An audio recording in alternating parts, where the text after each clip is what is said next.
Chapter 72. Slade Wilson was skill-wise probably one of the best fighters in the DC universe. When he had some way to boost his body to match up with the powerful entities of the universe, he became a weapon of deadly precision. Because even if Deathstroke was perfectly capable of sending a sword beam off that GodKiller sword at me, he only did so a couple of times before he realized that I could overpower the esoteric energy beams, and then he just switched to just tearing me apart in melee with the ever-morphing sword. "Is your fucking armor made out of nth metal?" I cursed as my sword made out of my condensed winds only skated across the metal of his armor, earning a chuckle from the Terminator. "You sound jealous, Jake." "But yes, it is. I have prepared well for this battle, and I am not disappointed so far." He roared as he teleported behind me and attempted to take off my head with the sword, but was instead blasted back as my palm that was at rest at my side shot a zero behind me, as people always teleported behind me. "To be fair, I am not either. And I also look forward to looting your corpse of the goodies," I said, smiling as my blood boiled at the great fight, as not only could I heal through the GodKiller cuts even if it was far more difficult than normal, but I didn't have to hold back at all here in the deep wilderness of wherever we were here on Earth. Wordlessly we returned to tear each other apart. Countless blades of wind broke against a divine instrument of murder. His physical blows faltered under my own greater strength. Hills, trees, and even the surrounding mountains shattered, crumbled, and melted under the pure ferocity of our shared dance of death.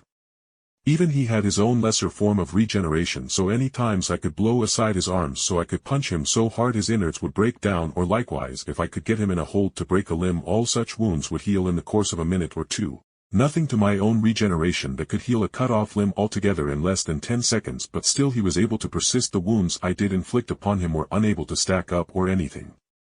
It thus became the dance of death as we sought, even as we violently with no sense of grace tore at one another with sword and claw, sought the perfect moment. The perfect second in which his sword could take off my head. Or the perfect moment for me to wrench out his heart as his armor was being peeled off of him piece by piece. Just because his armor plates were made with nth metal doesn't mean the straps were. As we battled fiercely through the air or on the ground, I felt the back of my collar bulge, and then I heard Astrid speak to me through the shadow she was filling in my clothes. "My lord, take a blow to stop him and I will strike through his neck a most deadly blow." She spoke with a deadly intensity in her voice, but I shook my head as I pushed her back into my realm. This was my proving ground. This was proof that even with Deathstroke's combat skills that beat out mine, I was still able to match such a master of combat, and I could stand proudly in this universe without the thought that the only thing that got me here was just blowing people up with zeros and stuff. So, our battle dragged on.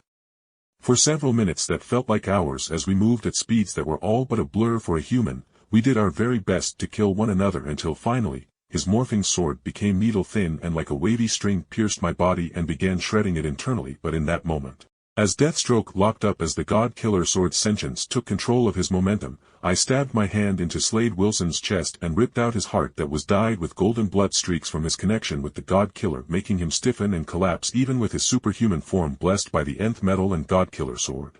I just keeled over, vomiting blood and bits of my internal organs as I ripped out the GodKiller from my chest, as I stared blankly at the ground as I was on my knees with blood and other things covering said knees, as I did everything to keep from collapsing onto my face as I met Deathstroke's single eye. "Not bad, kid. Not bad at all." He spoke gutturally as blood seeped out of the corners of his mask, as the speaking obviously aggravated the damage he had taken.